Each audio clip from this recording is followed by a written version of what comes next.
خیلی خوب، با عرض ادب امروز میخواییم بدونیم این چیه و کارش چیه و چجوری انجام میشه. این برای تنظیم کردن تیغه دستگاهه.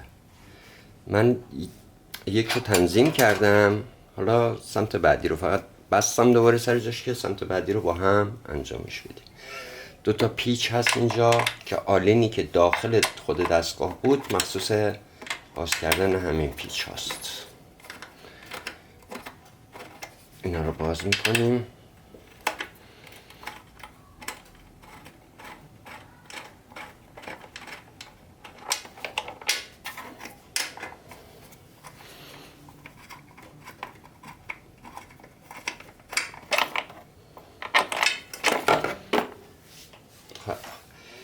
تیغه اون طرف رو من تنظیم کردم. 2 تا تیغه است، یکی اینه یکی این.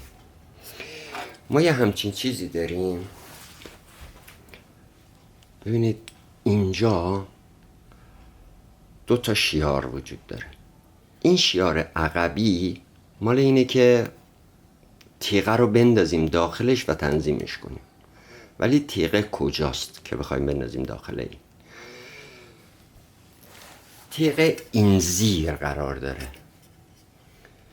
یعنی این 8 تا پیچ، 1 2 3 4 5 6 7 8 9 تا پیچ. این 9 تا پیچ رو اگر شل کنیم تیغه میاد بیرون. برای شل کردنش که مسلما مثل همیشه به سمت عقربه های ساعت دیگه.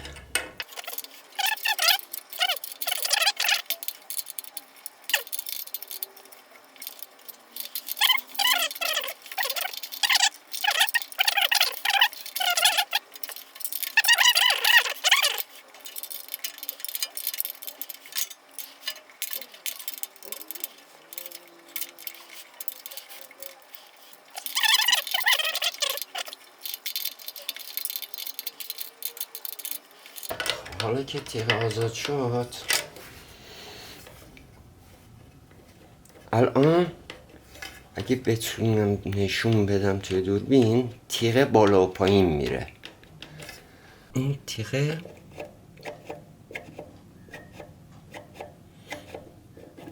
بازی میکنه. این تیغه رو اگر فشار میدم داخل میره و بیرون میاد.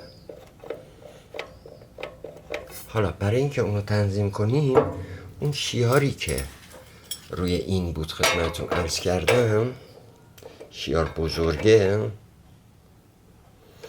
بایستی بیفته روی تیغه.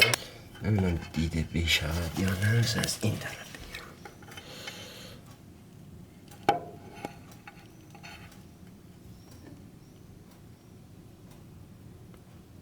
بگیرم. اگه دیدم خوب نشده عکس میگیرم ازش میذارم روی اون.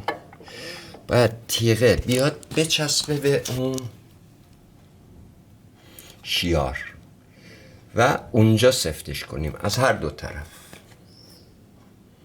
حالا انجامش میدیم بعد ببینیم چی میشه.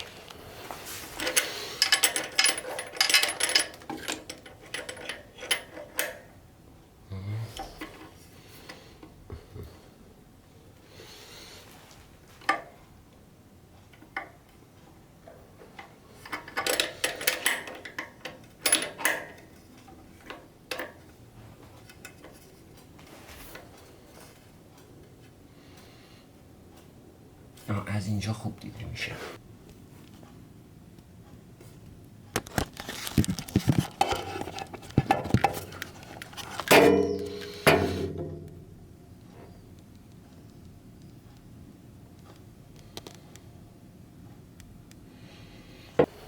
حالا اینو پایین نگه میداریم، یه دونه از این ور سفت میکنیم.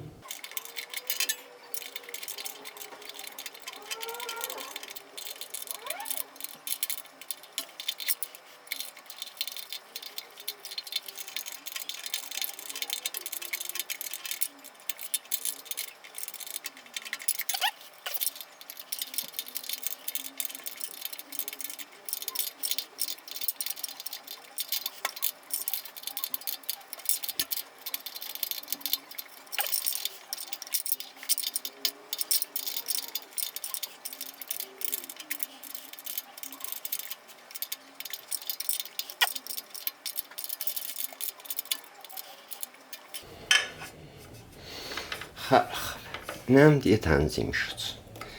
یه بار دیگه امتحان میکنم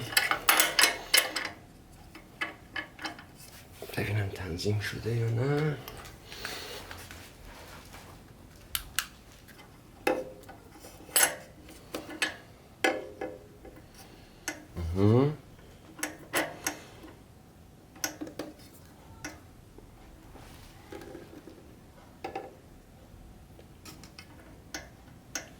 خدا خودشم.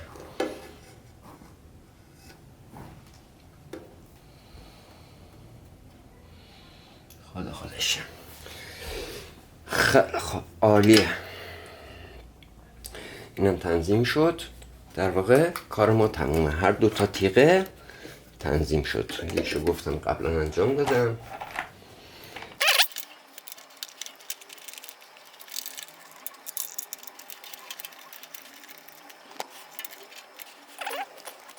خلاصه این دو تا پیچو بستیم و